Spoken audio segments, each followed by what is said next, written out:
CHCH wants to go live, so we'll wait for them to confirm that they're...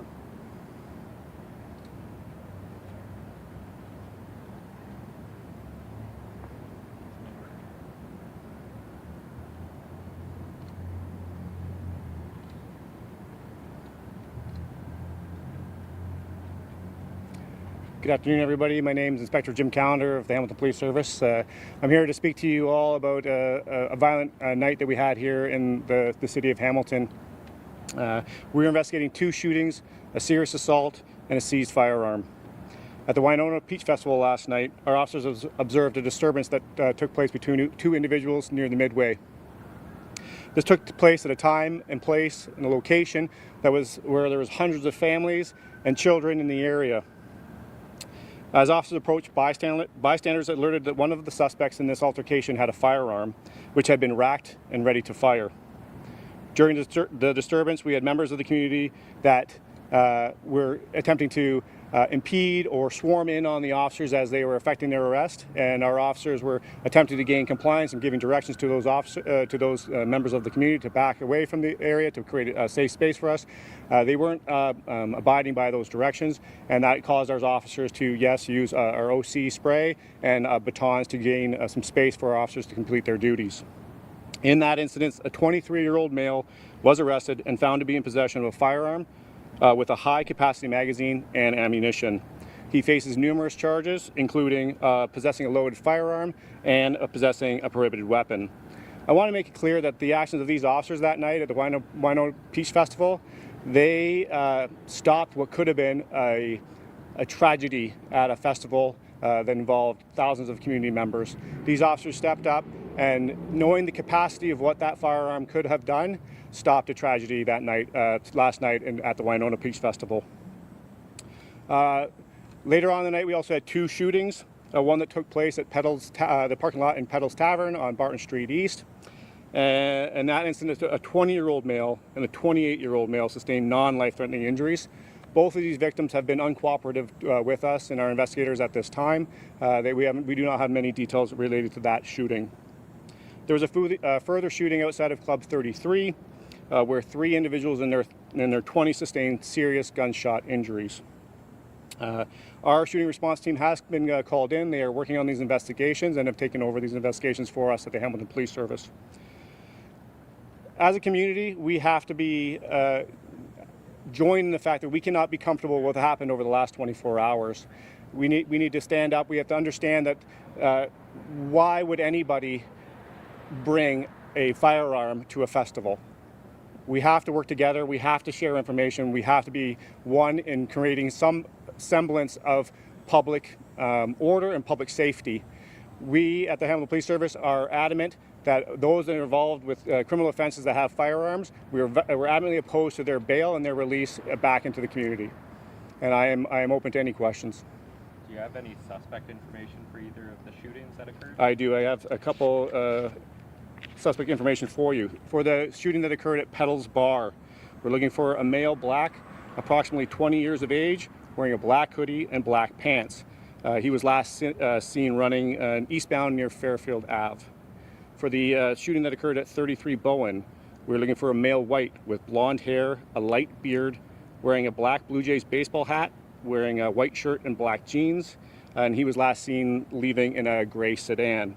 The shooting response team here from the Hamilton Police Service, we're looking for any kind of CCTV, video, car surveillance, anything in the areas of either of those 2 locations that will help us address any kind of vehicles or suspect descriptions to further this investigation.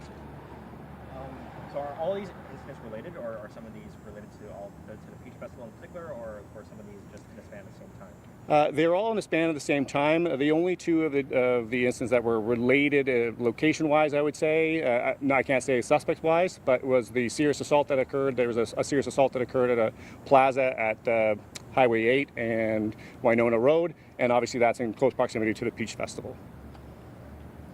On the use of OC spray at the fairgrounds, you now have body cameras, so the review of that use of force in terms of how you manage public order in these dynamic situations. You have body cam footage. Is that going to go to, say, the police board for review?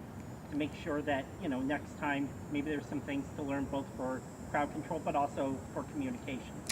So right now we do not have body cams. They have been approved in our budget, and this is something that we will be rolling out. We do have cameras that are within our cruisers, and some of the officers will have microphones attached to their bodies while they're attached to a cruiser.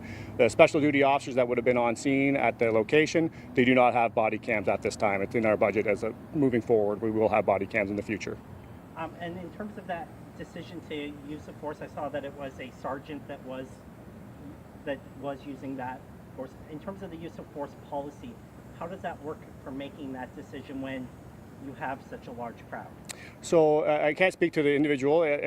Use of force is an individual experience in the sense of based on what is posed in front of the officer is to make a decision based on what they believe is a threat to them or a threat to the safety of anybody around them. So I can't speak to that officer's perceptions at the time, but based on the circumstances, that would be an option for an officer to use in the use of force criteria.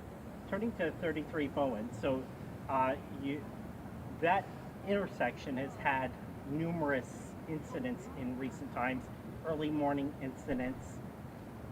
You now have a Mohawk College student residence there. What is the statement that you would give to the community that is rightfully concerned about these incidents? I would say that we are also concerned. We have been working with our partners in the area, so ACGO and our municipal law enforcement to address other concerns that relate to establishments, the licensed establishments. And our goal is if those who are not abiding by the rules, whether they be bylaw, whether they be municipal or provincial, that we will enforce them and we will take action upon them. So with both taverns, both licensed establishments that were involved last night, your statement says that you are working with the AGCO on licensed establishments not following regulations. Is there concerns that both establishments weren't following regulations or just one or the other? I would say from the information I know right now, we know that there's establishments at 33 Bowen and up in the area of Jackson and Catherine. There's some establishments in there that we're working with the AGCO. I'm not aware of any issues that are occurring with Petal's Tavern at this moment in time, but I would assume that there would be some sort of follow-up with that.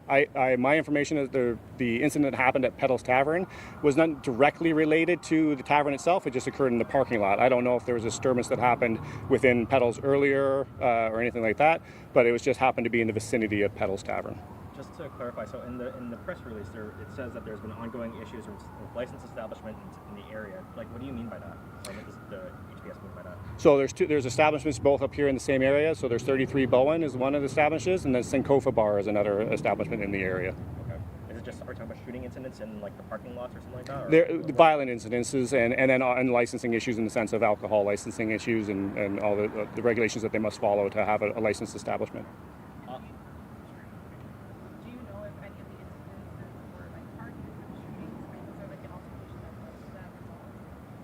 I can work through them all for you and try to help you out. So, yep. So the one the first incident that happened at Winona Peach Festival in the park proper, I don't know if we have enough information to say what transpired. There was obviously some sort of disturbance between two individuals, and then the officers were alerted to the commotion of a disturbance, and they responded to that. So, and then the recovery of the firearm happened on the way to or not recovery, as a result of the arrest.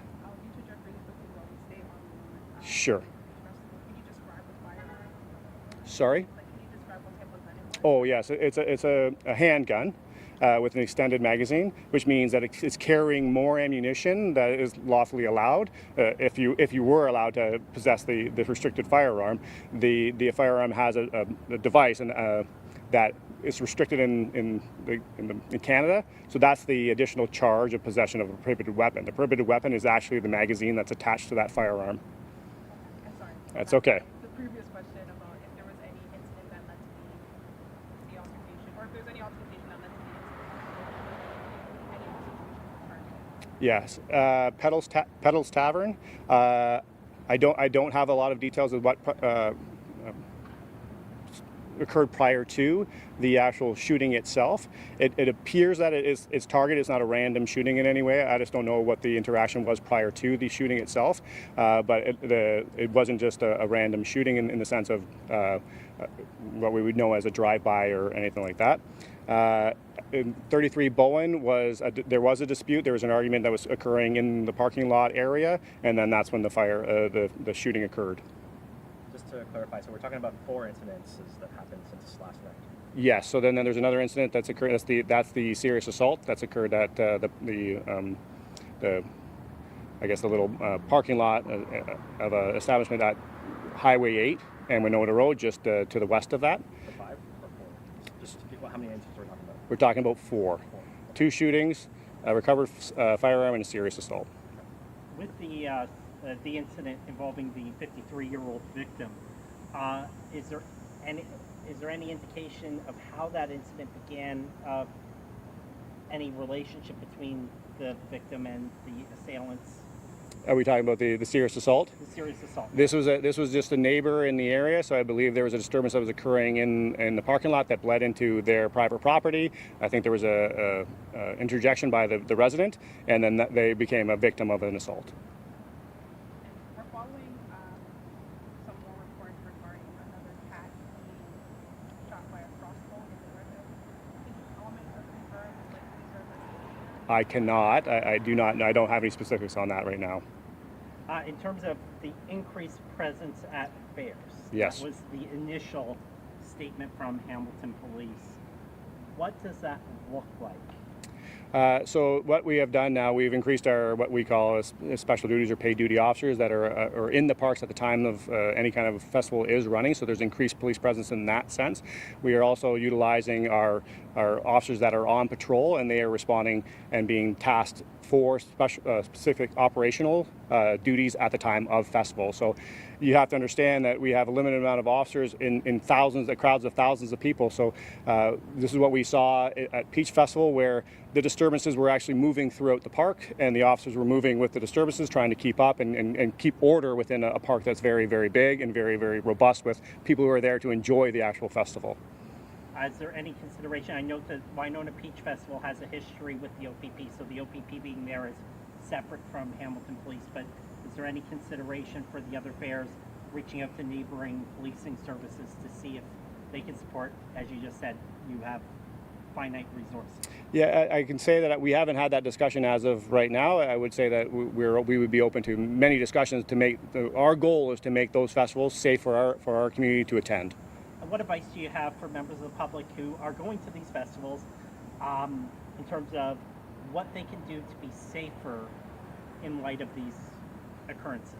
I would say be aware, and I know it's kind of a simple term, but be aware of your surroundings, be aware of the family members that you're with, and report suspicious behavior to the officers that you should be able to see. I think the most important thing, and that's what we saw with this incident in Winona Peach Festival, is that somebody saw something, they were able to tell the officers, and the officers acted immediately and resolved a situation that could have been traumatic, deadly, and to the, although a horrible incident, it could have been way worse. Did anything similar happen at the event last year?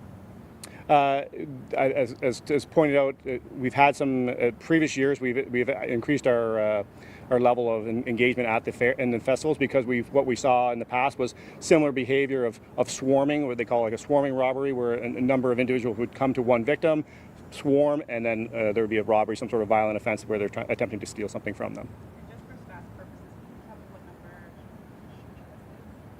because I think the last time I was keeping track was the 41st, so this was spring. I can confirm that for you, but I don't have that off the top of my head. So all the shootings, the assault, that's on your website for the news release or not? Yeah, so a new press release has gone out with all those details related to, and there's a picture of the firearm if you wish to have so. That's as well as also available for you. Okay. All right. Thank you. Good. So do we know how the individual fired this firearm? Sorry? Do we know how this firearm was acquired, this prohibited firearm? No, we do not know, and I think that, like, as I said early in my statement, is like what we got to, I guess, come to terms with is why would an individual come to a festival, a family festival that's meant for fun and entertainment, with a firearm concealed on their person? Is this a modified firearm, or is this just an illegal clip that was used? My understanding is this firearm was also modified in the sense that it became from a semi-automatic to the ability to be a fully automatic like handgun. And just to be clear, so you said that when the bear spray was used, it was used to clear the crowd in addressing this incident. So that was used on bystanders. Is that So I'll be clear. It's not bear spray. It is what we call. It's okay. It's called OC spray. It's what was issued to police officers, and it was to they were the individuals who the OC spray was used against were not complying with orders of the police officers, and they were trying to gain space so they could effect their arrest. Do the officers on scene have any technology that helps them to amplify their voice? I'm thinking, I saw the video, the spray went pretty far back. Mm-hmm. It was a discharge that was pointed up and undirected. So I'm getting to, people that are, say, in the fourth or fifth row back in these situations. Mm-hmm. Is there any sound amplification that would enable them to know that they're being asked to leave the area? So there is no sound amplification or amplification of the officers' voices. If we're within our patrol vehicles, yes, we have a megaphone within the vehicle, but not on their person themselves. And like as you said there, the OC spray is a spray that unfortunately once you discharge it into the air, it does affect multiple people within any remote vicinity of that deployment. All right. And can you spell your first and last I sure name? can. First name is Jim, Jim. My last name is Callender. And you're the duty inspector for Hamilton Police? Correct. Thank you. You're welcome. Perfect. Just hang around for the Oh yeah, I'll find out what number we're at.